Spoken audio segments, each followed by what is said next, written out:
తిరుగిరిలు ఇప్పుడు అపచారానికి కేరఫ్గా మారుతున్నట్టు కనిపిస్తున్నాయి. ఒకే తప్పు పదే పదే జరుగుతోంది. జరిగినప్పుడు హడావిడి చేయడం, ఆ తర్వాత మర్చిపోవడం కామన్గా మారినట్టుగా ఉంది. ఇంతకీ తిరుగిరిల్లో ఏం జరుగుతోంది? శ్రీవారి ఆలయ నిబంధనలను ఎందుకు పదే పదే ఉల్లంఘిస్తున్నారు? తిరుమలలో మరోసారి అపచారం.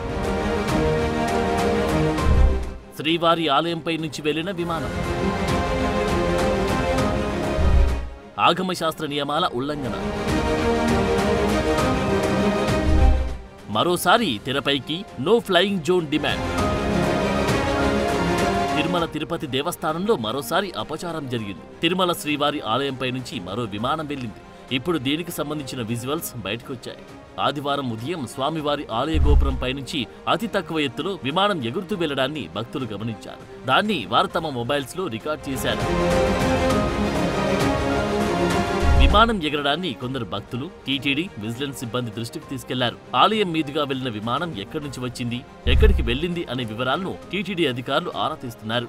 ఆగమశాస్త్రం ప్రకారం తిరుమల శ్రీవారి ఆలయం మీదుగా విమానాలు, హెలికాప్టర్లు ఎగరడం విరుద్ధం. అందుకే తిరుమలను నో ఫ్లై జోన్ గా ప్రకటించాలని గత కొంతకాలంగా కేంద్రాన్ని టీటీడీ కోరుతుంది. ఇప్పుడే కాదు, గతంలో కూడా శ్రీవారి ఆలయంపై విమానాలు చక్కర్లు కొట్టాయి. విమానాలు, హెలికాప్టర్లు వెళ్తూ ఉండడం కామన్ గా మారింది. నో ఫ్లై జోన్ నిబంధనను అమలు చేయడానికి కేంద్ర పౌర విమానయాన శాఖ మాత్రం వీలు కాదని తెలిపింది. ప్రస్తుతం కేంద్ర విమానయాన శాఖ మంత్రిగా రామ్మోహన్ నాయుడు ఉన్నారు. మరోవైపు కేంద్ర ప్రభుత్వంలో ఏపీ అధికార పార్టీలకు భాగస్వామ్యం ఉంది. అందుకే ఈ విషయంలో కేంద్రాన్ని ఒప్పించి నో ఫ్లయింగ్ జోన్ గా ప్రకటింపజేసే అవకాశం ఉందంటున్నారు భక్తులు. వెంకటేశ్వర స్వామి కొలువైన తిరుపతి ప్రాంతాన్ని నో ఫ్లై జోన్ గా ప్రకటించాలని టీటీడీ చైర్మన్ బిఆర్ నాయుడు ఇప్పటికే కేంద్రానికి ఓ లేఖ రాశారు. ఆగమశాస్త్ర ప్రకారం ఆలయ పవిత్రతను కాపాడడం, భక్తుల భద్రత, మనోభావాలను దృష్టిలో ఉంచుకోవాలని తమ విజ్ఞప్తిని అంగీకరించాలన్నారు. అతి తక్కువ ఎత్తులో వెళ్లే విమానాలు, హెలికాప్టర్ల శబ్దాల వల్ల ఆలయ పరిసరాల్లో ఆధ్యాత్మికత దెబ్బతినే ప్రమాదముందని కేంద్రం దృష్టికి తీసుకెళ్లింది టీటీడీ.